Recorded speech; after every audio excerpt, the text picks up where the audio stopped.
Hello, everyone. Thanks for tuning in once again to Queen Ahmadiyyah TV, More Than Meets the Third Eye.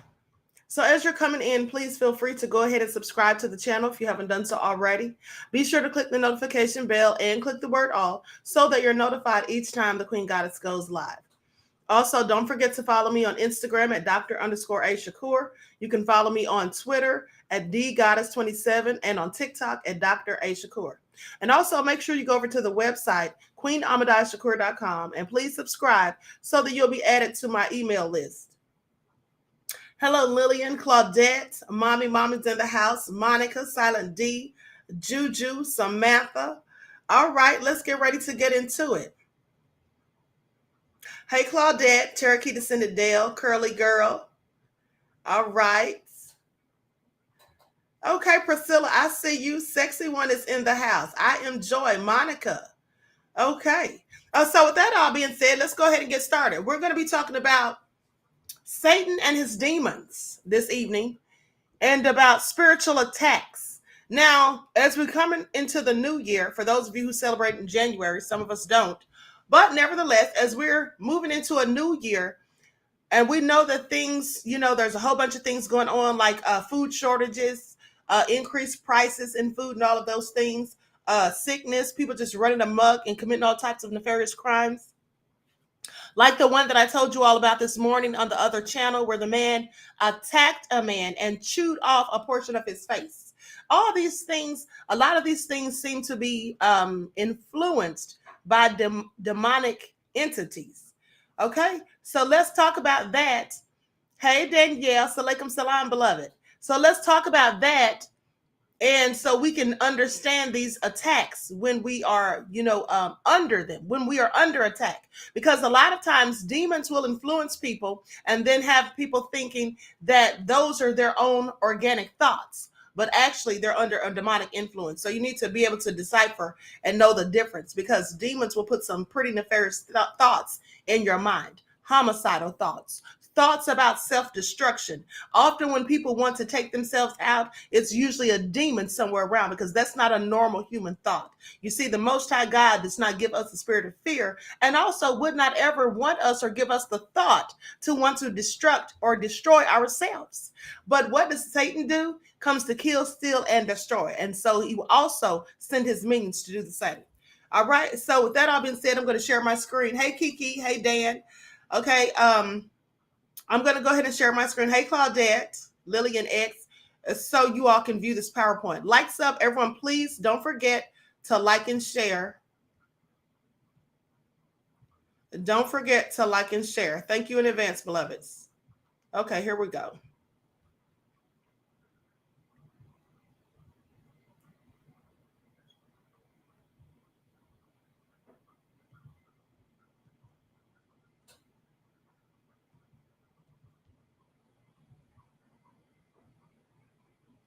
All right, Satan and his demons. Let's get into it.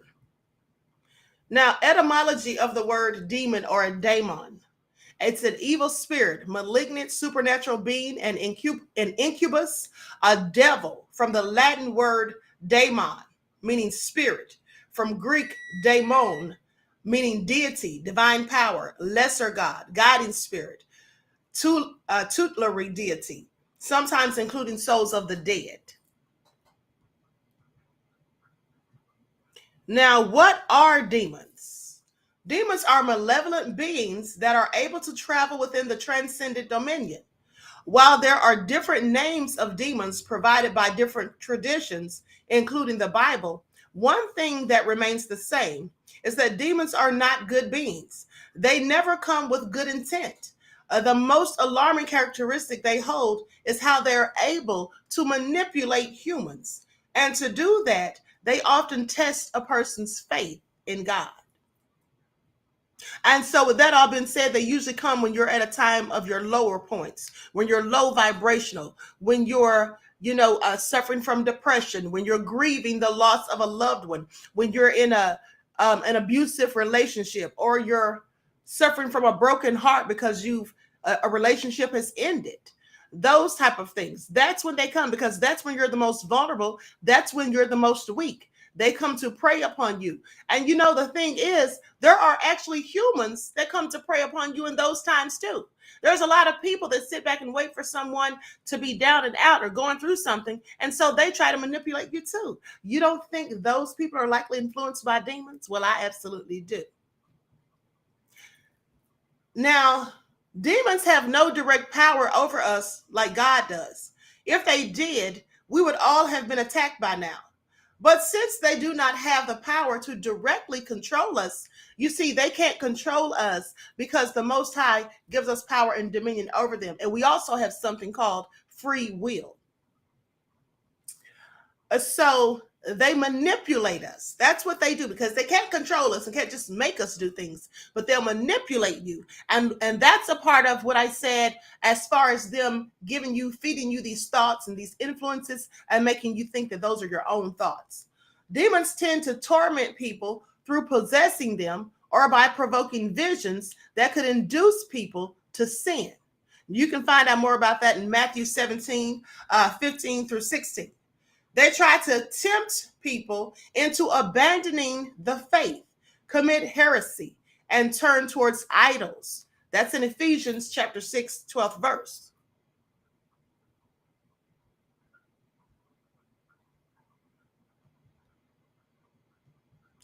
Now, demons need a contract to operate in our lives. Now, I don't mean like a written contract. You know, some people say, oh, they made a contract with the devil. Well, that doesn't necessarily mean that the person sat down and signed something in writing. You see, they can only harass you if they're given permission. They gain this permission when we engage in things, actions, behaviors that are abominations to the Most High, to God. Even children may be harassed by demons due to things that their parents have done. Because the parents have control over children and they influence their children. They can also curse their children. A person with demons may perform acts that allow their demons to attach itself to a child. We may suffer from even generational curses that could actually also, allow demons to harass your child. Now, here's the thing. There was a story that I listened to once, that I read some years ago. It was about a woman who was really into the church, her and her husband, and they had a 6-year-old daughter. This daughter was a sweet child. She always did as she was told. But then out of the blue, she started dressing very provocatively, wanting to sneak and put on her mother's lipstick. And we know children sometimes want to play dress up and put on their mother's makeup and stuff. But this little girl was doing things that were, just very provocative. For example, she would open her shirt and try to show off her little chest. She was only 6. She would try to pull up her shorts and things like that. And so the mother grew very concerned about this and went to church to speak to the pastor about it to see what he thought. The pastor paid a visit to their home, and then he was asking her and the husband a series of questions about different things that they may have been doing, such as, is anyone in the house involved in drugs? Is anyone in the house abusing alcohol? What about porn? Is anyone in here looking at a lot of porn? And that's when the truth came out.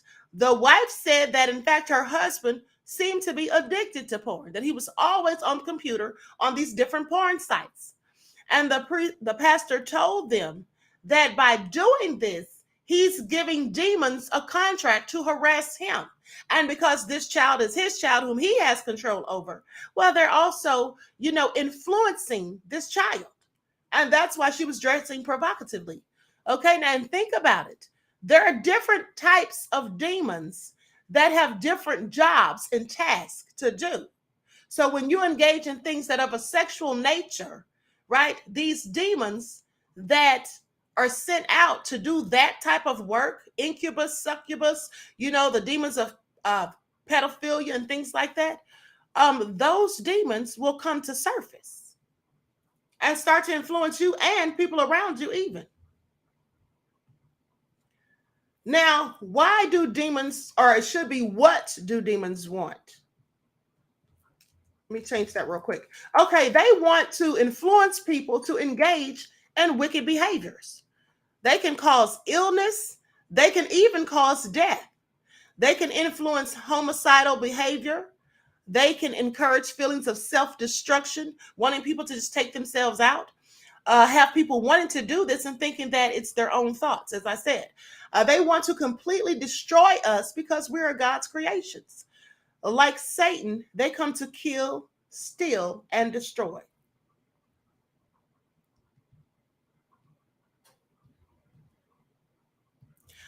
What Satan's and demons do when they attack you. One of the things they do is they use deceptive tactics. Remember, they want to manipulate you. Satan is not called the father of lies for nothing. And this is found in John 8:44, also Revelations 12:9. Now, we see demonic deception in several ways in the world. One way is very generally Satan blinds unbelievers to the gospel. And you can find that in Second Corinthians. I'm not going to read out all of these scriptures, but I did put them in here so that you all can go and reference them and the things that I'm telling you. Now, demons seem to be the power behind other religions, acting as their gods. They also seem to empower idol worship, magic, etc. Now, we shouldn't be skeptical that people actually experience unexplainable things, even some good things that seem unexplainable. In other religions and the occult, there is spiritual power there. Demons also try to deceive Christians through false teachers. And I want you all to pay attention to that, because you may remember last July,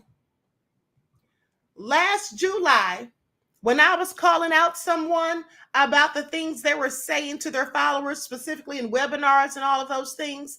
They were teaching people magic, black magic, teaching people to do incantations and how to conjure up spirits and all these things, and telling them that this is all in the Bible and that the Bible is a book of magic. Well, the Bible is certainly no book of magic. And in fact, the Bible speaks against magic.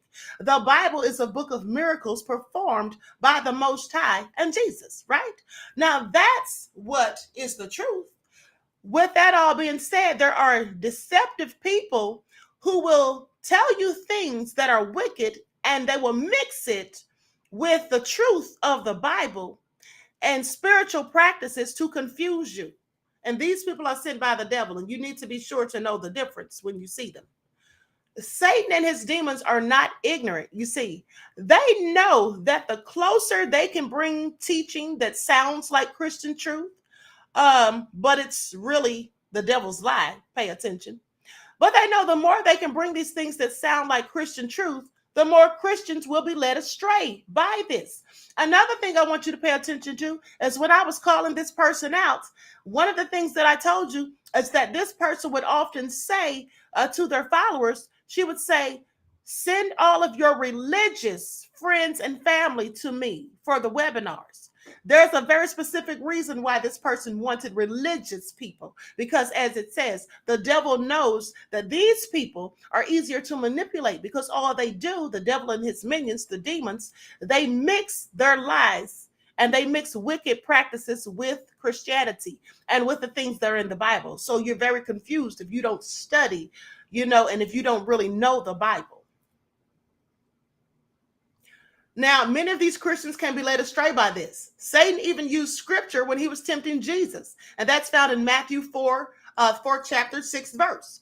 Paul declares that his deception will increase at the end as the end is drawing near.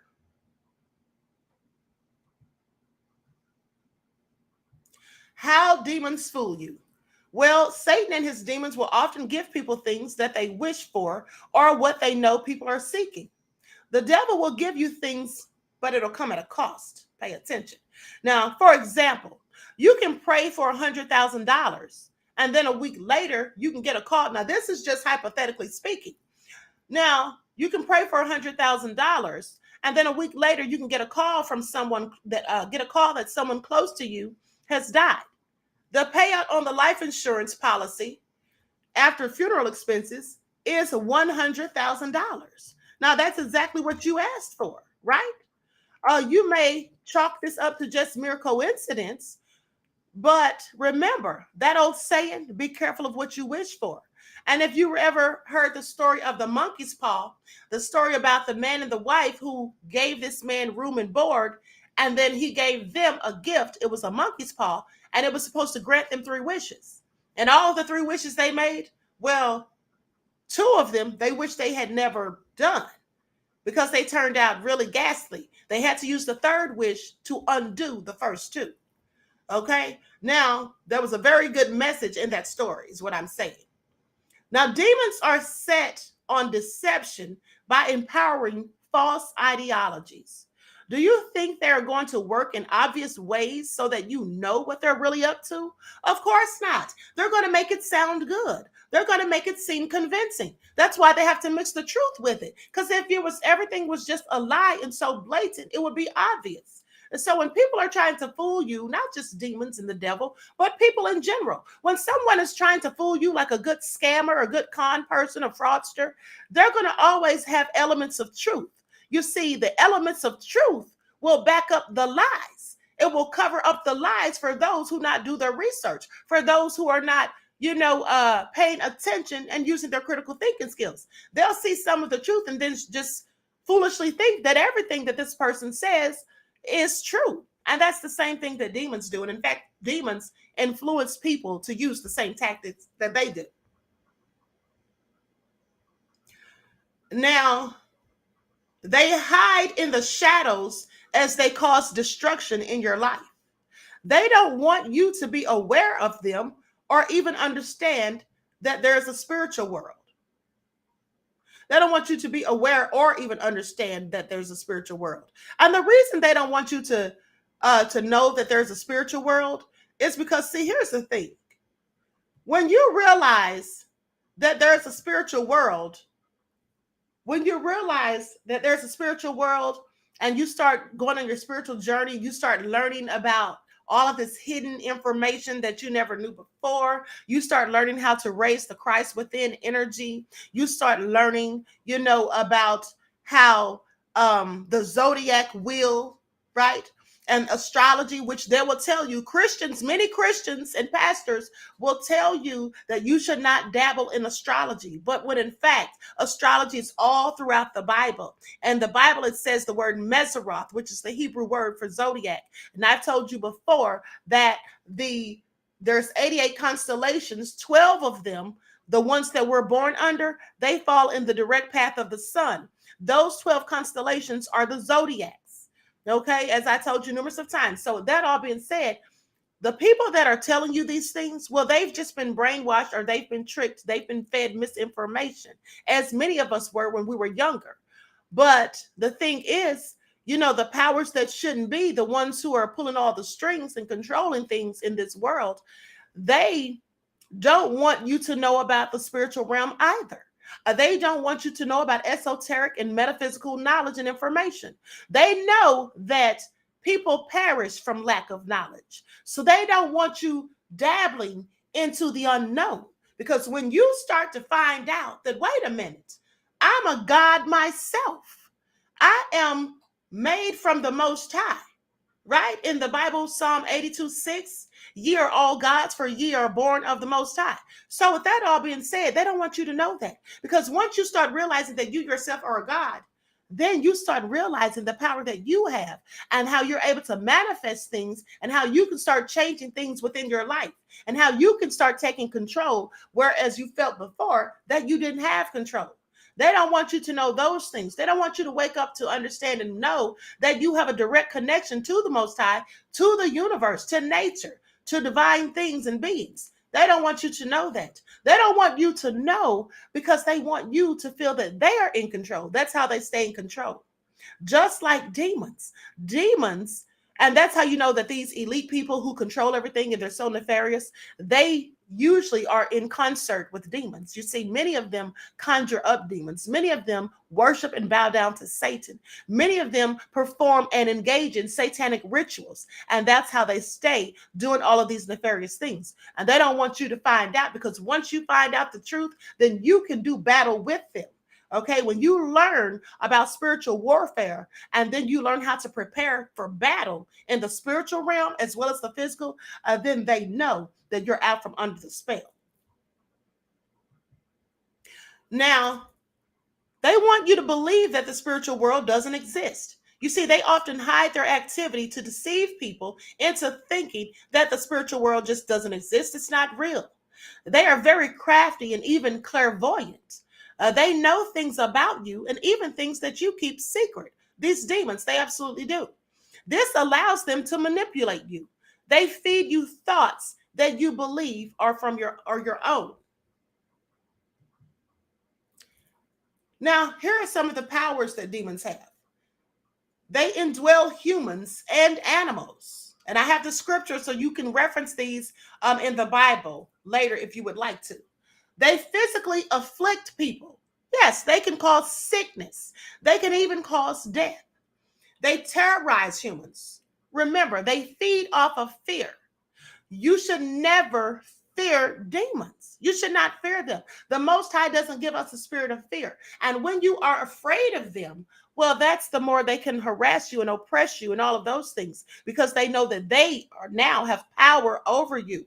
You see, and fear is the lowest vibration. So they have you at a low vibrational state, which is a very weakened state, making it so much easier for them to overtake you. They initiate false worship. That's what they do. Some people engage in false worship and don't even realize it. Some people worship money.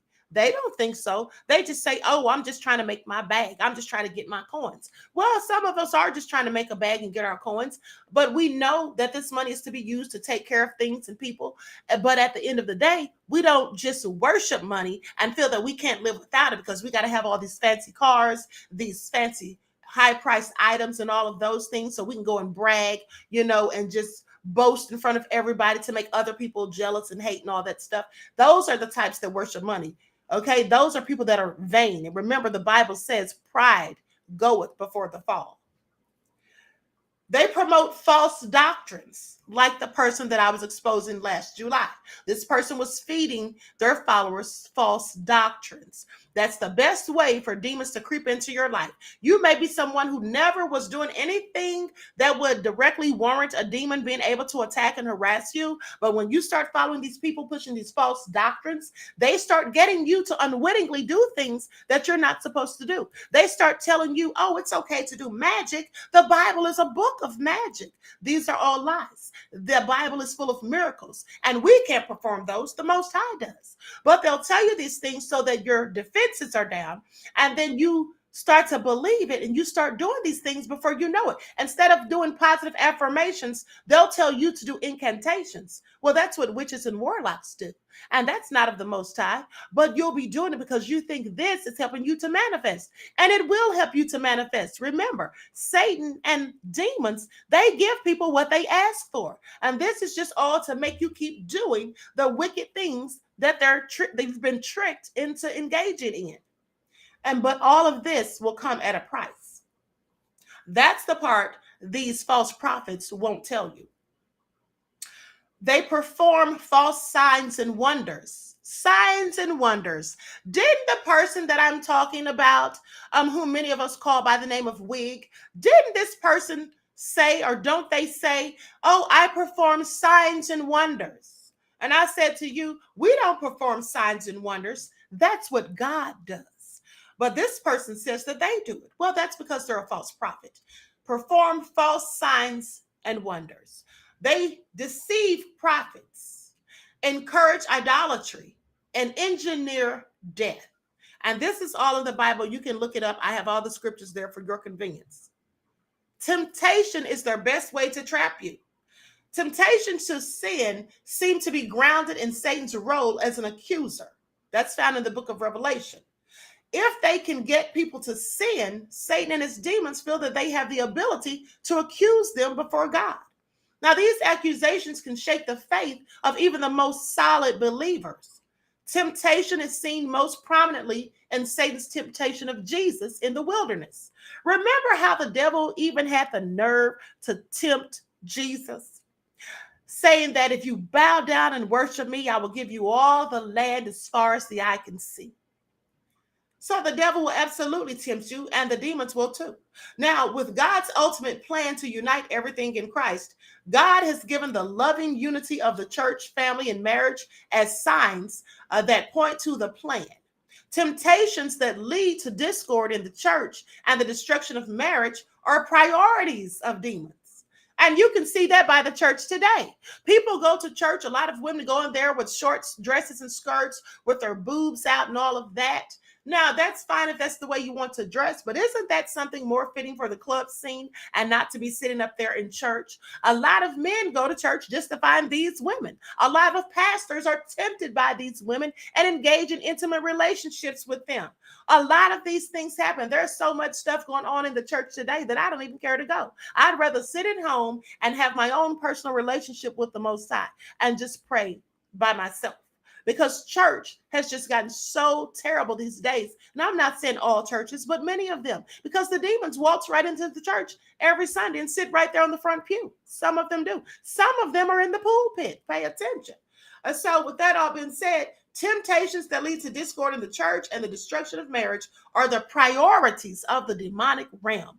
You see, that's what they want to do. They want to move people far away from God. Paul says that married couples should not deprive themselves of sexual intimacy for too long, or else Satan may tempt them because of a lack of self-control. So if you're not a person who is disciplined and you don't have control over your emotions and your thoughts, if you have little self-control, you will easily be tempted. This is why people engage in, alcohol abuse, drug abuse, all sorts of things that are nefarious, because they don't have discipline. And when you don't have discipline, it's just so easy for the demons to come in and influence you and get you to do things that you should not be doing.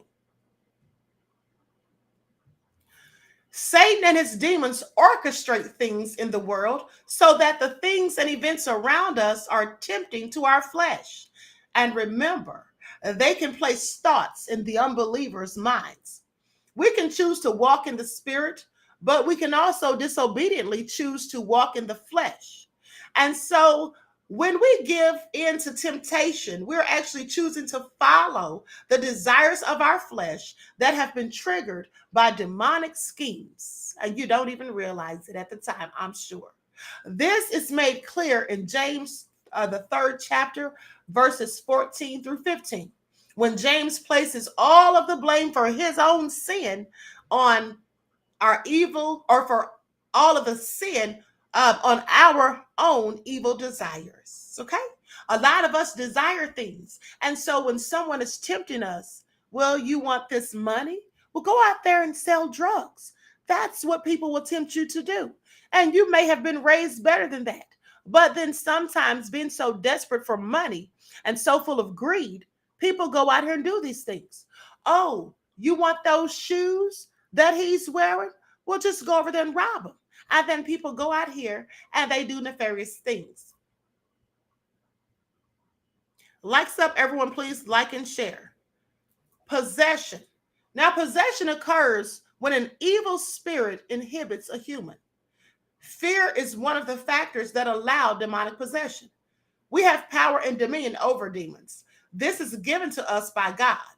Those who live in fear of the demonic realm are more apt to practice many different religions. Any religion that can help them deal with their demonic oppression. You see, at the time they're suffering from this oppression, they may not realize that it's coming from demons, okay? They'll just think that they're going through stuff and everything just keeps going wrong for them. But the things that demons do right before they possess you, remember, I've told you before, there's 3 stages, okay? That is the oppression, where things start to go wrong in your life, you start feeling downtrodden. And then there's infestation.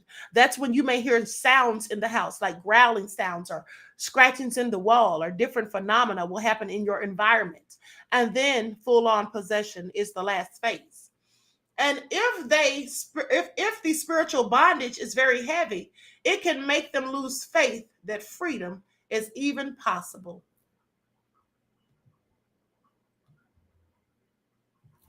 Most possessions tend to come with some kind of physical or mental disease, nakedness, mental anguish, and masochism.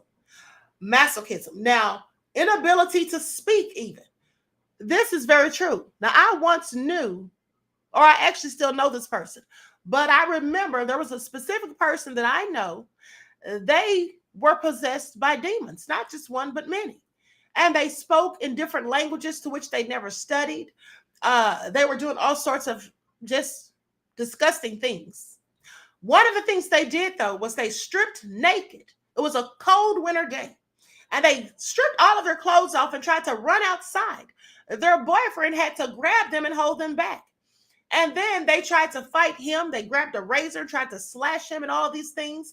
And they were very strong. He could barely contain them. And he was a grown man. He ended up calling the paramedics. And when the paramedics showed up, they all had to restrain this person. It was really something to see, really crazy. Now, there may be lunacy, insanity. And remember, I told you before that there is a thin line between mental illness and demonic possession. The same symptoms, and I'm no doctor, I'm not giving you medical advice, but there's very similar symptoms. The main difference is that people that are demonically possessed tend to have an aversion to things that are seen as holy, like a crucifix or water that's been blessed by a priest, or the Bible and things like that, or to even see a priest in their presence or a nun. Now, this does not mean that every physical or mental illness is demonic, but that we have the power to do this, but they have the power to do this. 4 signs that you're under demonic attack. Let me pause for a minute so I can see the chat. Yes, Juju, it is nefarious, beloved. Absolutely. Okay, absolutely. BG says the queen is bringing facts and truth. Thank you, beloved. Oh, well, thank you, beloved. I appreciate that. Irrational fear and insecurity. Now, Elijah, the story in the Bible about Elijah, now he had just killed 850 prophets and turned the Israelites back to God. These were false prophets. Now, he had a great victory. However, when Jezebel said she'd kill Elijah, he ran for his life.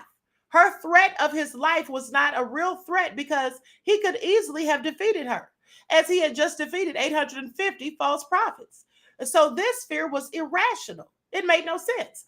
You may be under the influence of a spirit of Jezebel if you're dealing with irrational fears that make no sense in light of the reality of your life, or any other type of demon. These demons all have names. Now, with that all being said, yes, they absolutely will try to instill fear in you. That's one of the best ways, as I told you, for them to overtake you.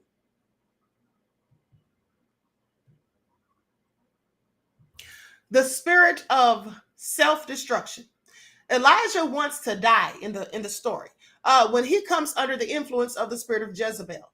Now let's think about where else this happens in the Bible. Well, when Jesus met Satan in the wilderness in Matthew, one of the temptations was to throw himself off of the pinnacle of the temple. Now, I'm not going to say that word because then YouTube will be sending me emails to see if I'm trying to self-destruct. But alas, self-destruction is actually a spirit. How do we know this? Because self-preservation is one of the most common drivers of creation. It's the first law or the rule of nature. So what causes a person to want to take their own life? This desire is likely caused by demons. Your innate desire is to live. But Satan and his demons, you see, they hate us. So they want to see us die. So they'll put these thoughts in your head. In the Bible, the devil even tried to make Jesus delete himself.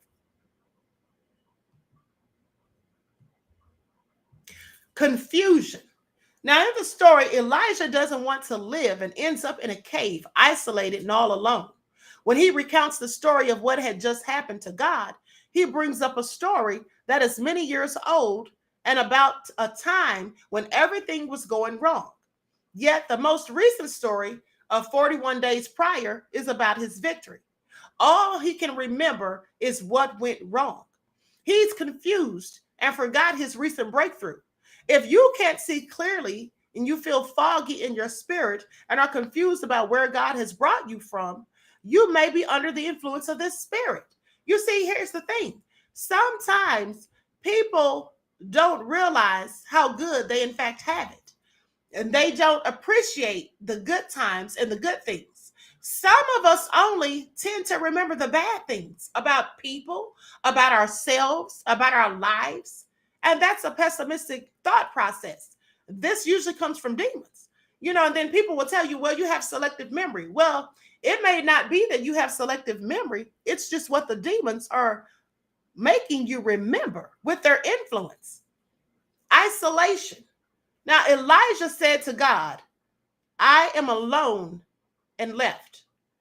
But God responds that he has 7,000 other prophets who had not bowed their knees to Baal. When you're under the influence of a spirit of Jezebel, you feel alone and think that you're the only one left. That goes along with any other type of malevolent deity or entity. It's like the world is coming to an end. But it's important to remember the truth is that the world has dramatically improved in the last 100 years. You're not alone, and God is moving the earth. And let me say this, because a lot of people think that Jezebel spirits only attack women. But in the Bible, it tells you how this Jezebel spirit was after Elijah. Okay?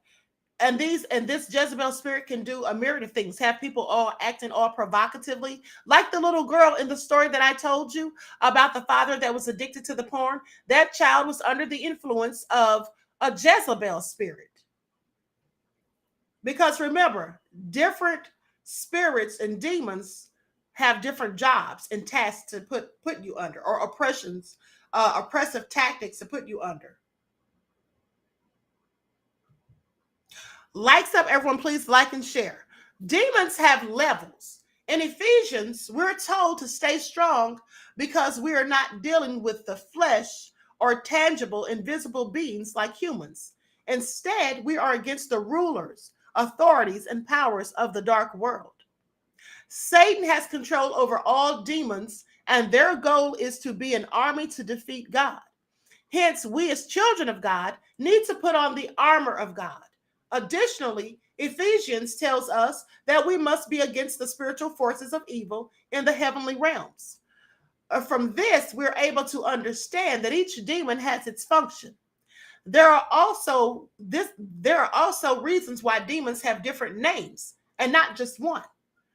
Demons is the general term used to identify these evil forces. Okay, so with that all been said, I told you they have different names, and it's important to know their names. You may have seen movies where they have a priest trying to perform an exorcism and the priest is calling out the demon's name. It's a very important reason why they do this. Demons can demonize. Now, unlike how being demonized is presented in movies, demonic possession is shown differently multiple times in the New Testament. One example was while Jesus was in Gerasenes, there were two men possessed by the demon known as Legion. Now, here it is shown that the demon feared Jesus, who held power and authority given by God. Indeed, demons can demonize people by entering into us. If we permit them, demons can influence our thoughts, actions, and words. And when I say permit them, I'm talking about engaging in practices and behaviors that allow them to do this to you, such as porn, drinking, drugs, and all of those things, and just many other nefarious things. Indeed, demons can demonize people by entering into us. If we permit them, demons can influence our thoughts, actions, and words. And indeed, this is terrifying to think about. But the Bible also offers a solution. The demons cannot demonize someone under the influence of God's love. It is the best weapon we have against this characteristic. And so it's best to be high vibrational because, like I told you, demons are going to attack those who are at their weakest points, their lowest points, because they know you're low vibrational. So they don't have to put up a lot of work. And you're not going to put up too much of a fight because you're in a weakened state and a lower level of consciousness. Battling demons to remove them from someone is dangerous. Taking out a demon is like cleansing a severe infection in the skin. It is not done, if not done properly with the correct method and standards for sanitation, the infection will worsen. In the same way, Matthew tells us that without proper spiritual care, a demonized person can become more demonized. Cleaning up your life without filling it with God's word allows Satan and his demons to refill that empty space, making your life even 7 times worse. Do not let yourself be a target for Satan. That's why it's important to lift your vibrations, to raise your vibrations, to become, more in tune with the Most High and with nature. Demons look for our weaknesses. Now, while these demons have different characteristics, one thing remains consistent, and that is their great ability to confuse people. Again, demons are nowhere as powerful as our God. So they resort to searching and aiming for our weaknesses. And when they find our weaknesses, well, these demons take advantage of us. John reminds us, First John, the fourth chapter, the fourth verse, reminds us of how we should always remember that the one within us is stronger than the one of the world. Whatever the demons offer, we should not be swayed, as the enemy sees this as a loophole to take us away from the light and into darkness. And once you're in a dark place, once you find yourself just, in a dark mindset, that's when you start to think of self-destructive things or engage in self-destructive practices and just start being reckless, which is never good.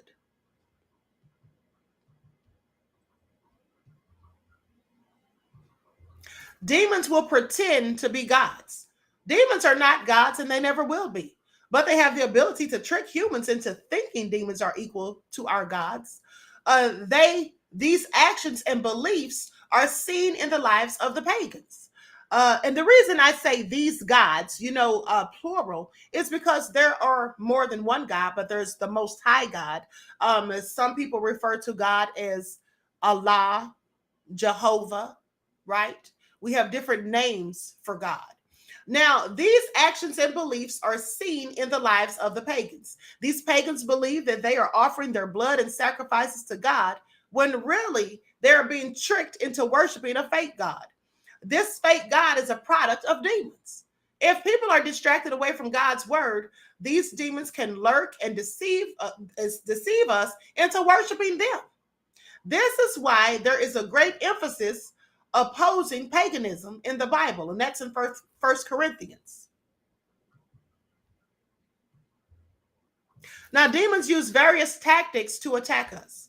According to demonology, which is the study of demons, the main mission of the demon is to take or to make humans sin. You see, the more we sin, the farther we are separated from God. Since it cannot attack something near the presence of God, the demons want us to separate from God's presence so they can attack us with ease.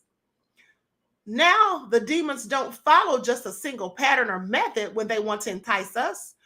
Demons can strike us through fear, flesh, deceit, greed, hate, temptations, and even with our own self-image. That's all low vibrational things. You see, high vibrational people are so close to the Most High. That's why they're happy. That's why they're good spirited. That's why they do kind gestures and things like that. Now, I'm not saying these people are perfect. No one is. But people that are high vibrational are absolutely closer to the Most High. And demons don't go looking for high vibrational people to attack. They go looking for downtrodden, low vibrational people who are angry, mad, bitter, sad, grieving, and all of those things. Now, the demons don't follow just a single pattern or method to entice us. They can strike us through fear, deceit, flesh, greed, hate, temptations, and even our own self-image. That's why some people hate themselves. They don't like the way they look. They hate the fact of their skin color. Some people hate being black. It's just a myriad of things. There are countless ways demons can take us, but for our part, we only have one answer to all these, and that's our relationship with God. Demons cannot touch what only God can hold. See, if you have a strong relationship with God, you won't be engaging in these nefarious practices that allow these demons, that is, to attack you and oppress you. Call the demon by its name when casting it out. A key aspect of these ancient rites of exorcism revolved around the demons' names. Knowing the name of the being that caused the harm was important. It was an important step in gaining control over that being. The name allowed the ritualists to call, compel, banish, and bind the supernatural force afflicting the possessed. The proper names of deities or other atropaic powers were also instrumental in breaking the hold of these evil spirits. An element of exorcism viscerally evoked in modern Christian phases, like the power of Christ compels you. Modern Christian phrases, like the power of Christ compels you. That's something that priests will say during an exorcism. Now, demons can cause sickness. Often, the demon's name is synonymous with the affliction that has been brought on or brought upon humanity. And so, the naming of the demon is a kind of diagnosis. You see, there's different demons, as I told you, and they have different tasks that they're sent out to do. And these demons' names, knowing their names, will tell you what this demon's job is. And so, if you know the names of the demons attacking or possessing a person, then you know how to do battle with this demon, because you know what type of illness they're causing or what type of wickedness they're trying to influence this person to engage in. It's important to keep in mind that in the world of the ancient Near East, there was very little difference between what we currently view as magic and that of medicine. Remember, pharmaceutical, the root word pharma means sorcery. Now, with that all being said, this is one of the reasons why it's so hard to separate modern notions of physical disability or mental illness from ancient notions of demonic possession. In the world of the ancient Near East, epilepsy was viewed as a demon. Schizophrenia was a demon. Even tetanus was a demon. And the method for identifying and treating these ailments was inextricable from the magical rituals used to drive off the demonic influence. That's what the people engaged in.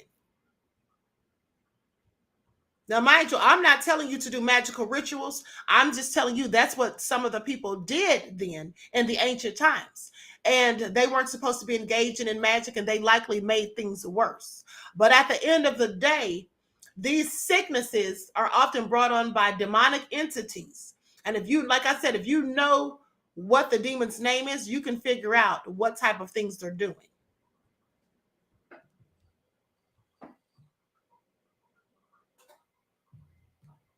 The wisdom of Solomon. This naming approach to the demonic was widespread throughout the world of the ancient Near East and subsequently saw expression in Coptic, Hermetic, Solomonic, and biblical text. In the Testament of Solomon, for example, the biblical king calls up a near endless parade of demonic entities. He interrogates each one, demanding their names as well as the names of the heavenly beings that constrain them. Armed with that knowledge and with a sealed ring gifted him by the Almighty, he either puts the demons to work building his temple or seal the most dangerous ones away. The Wisdom of Solomon is an influential text that gives the names of the demons and what their tasks are. This is definitely why we must know and call them by their names. Why our faith is tested. Vision gives pain a purpose. When you know what you're moving towards, you'll have the stamina, strength, and steadfastness to come out on the other side of your battle. So why do we war in spirit? Well, I'm glad you asked. You see, this builds strength and makes us appreciate what is good. This also is a test of our faith. Remember, Hebrews 11:1, faith is the belief in things unseen. Just as Job's faith was tested when Satan brought destruction upon him. This was an effort to make Job turn his back on God and just simply give up hope. Now consider it all joy, my brethren, when you encounter various trials, knowing that the testing of your faith produces endurance, and let endurance have its perfect result, so that you may be perfect and complete, lacking in nothing. That's James 1, verses 2 through 4. Put on the whole armor of God. Your battle is not simply to establish your faith, but it is also to demonstrate light on earth. People speak of darkness as if it is the most dominant force in the world. as if darkness is forcing light out of the world. But nothing could be further from the truth. You see, it's light that is stalking the darkness. The goodness of God is overwhelming evil. Truth is overcoming lies, and it is the power of the Spirit that is displacing the powers of darkness. When engaging in spiritual warfare, put on the whole armor of God. And this is very true. You know, truth is overcoming the lies and deceptions. And that is why people are being censored. You see, there are some people who don't want the truth to be told, because with the truth, you have power. With the lies and deceit, you are in a weakened state and are easily manipulated and influenced. Paul says in the Bible, the whole armor of God is what will help us to firmly stand against Satan's continuous onslaught. Put on the full armor of God so that you can take your stand against the devil's schemes. That's in Ephesians. And in his second letter to the Corinthians, Paul acknowledges that God's armor is unconventional. For though we live in the world, we do not wage war as the world does. The weapons we fight with are not the weapons of the world. On the contrary, they have divine power to demolish strongholds. When Satan accuses you, then protect your heart with the truth of your righteousness, standing in God, that is to be reflected by standing in God, that is to be reflected by righteous living based on truth. Unrighteous acts, like an open invitation to Satan and his demonic forces, or it allows them to invade our hearts and lives in order to defeat us spiritually.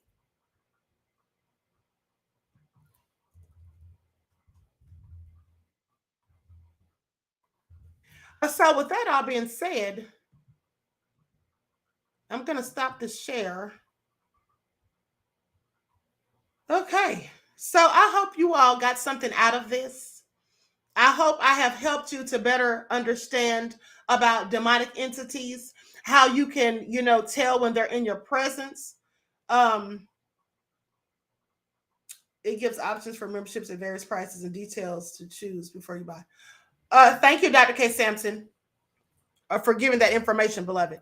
Okay, so now this information should help you to understand when you're possibly under demonic attack, or if you know someone whom you believe is under demonic attack. This should give you some insight into that. Nessie said, you did, Queen. Thank you. Thank you, beloved. Thank you. King Lejean says, thanks for this, Queen. You're welcome, beloved. You see, this is to empower us. This is to allow us to know how to fight our battles, to know what to do when we're in battle. And as I said, we don't fight spiritual warfare with the same weapons we use in physical war that we have here in this realm. But spiritual warfare, it attacks, when you're under spiritual attack, it attacks your mind, your psyche.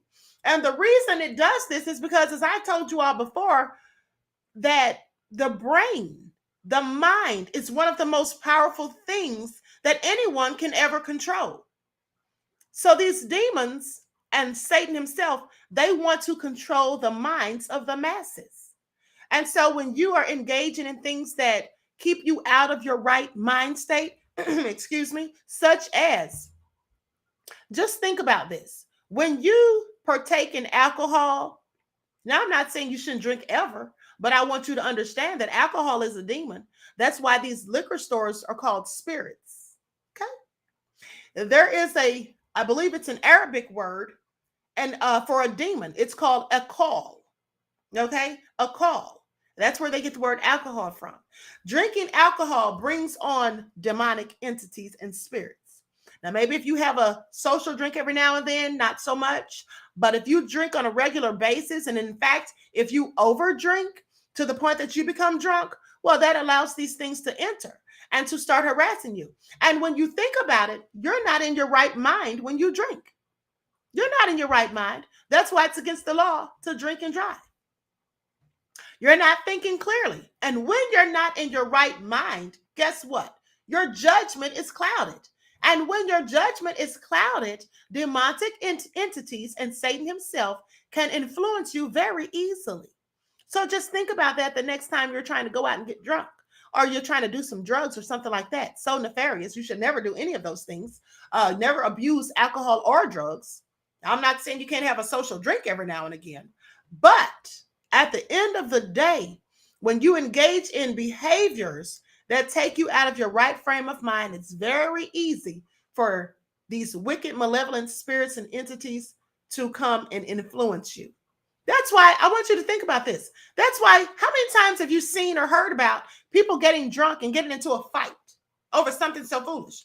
Or someone getting drunk and then shooting someone, deleting someone? That's because demons come right in. Demons can come right in, just waltz right on in as soon as you're not in your right frame of mind and start telling you, do this. It's a good idea. Oh, don't let them talk to you like that. This is what you should do. The demons will influence you to do these things. And it's very easily done when you're not in your right frame of mind. Okay, so with that all being said, I want to thank you all for tuning in. So listen, I'm going to be doing a class probably on Saturday. I'm going to be doing a class, and that's going to be for those of you who have the higher frequency membership. For those of you who have the higher frequency membership, you get the class for free. Now, anyone else who wants to attend the class, there's going to be a fee, and I will post this information tomorrow. Okay? But Lord Junior said exactly. Absolutely. Danielle said, Queen, there's a dream that I want to tell you about. What email can I send it to? You can send it to shakurahmadiyyah@gmail.com, beloved. My name backwards. shakurahmadiyyah@gmail.com. Curly Girl said, beautiful broadcast, Queen. Thank you, beloved. I appreciate you. Okay, so with that all being said, I will give you all the information on tomorrow about the class because I'll know for certain by then. Okay, what time I'm going to do it on Saturday. Thank you. I am Koa, says, great lesson, Queen. Blessings. And blessings to you, beloved. Okay, so with that all being said, everyone enjoy the rest of this lovely evening. Each one teach one. That's how we grow and thrive. Do something productive, constructive, and never destructive. And always remember, beloveds, to keep the Most High first in your lives. Also, make sure that you share these videos. I need you to share these videos. You know, YouTube has me shadow banned on all of my channels. That's just what they do. But please share the videos and invite someone, you know, to come and listen to the spiritual vitamins that are being dropped. Okay? With that all being said, I love you all to life. I wish you all love, peace, and prosperity. And I will talk to you all again soon. Peace.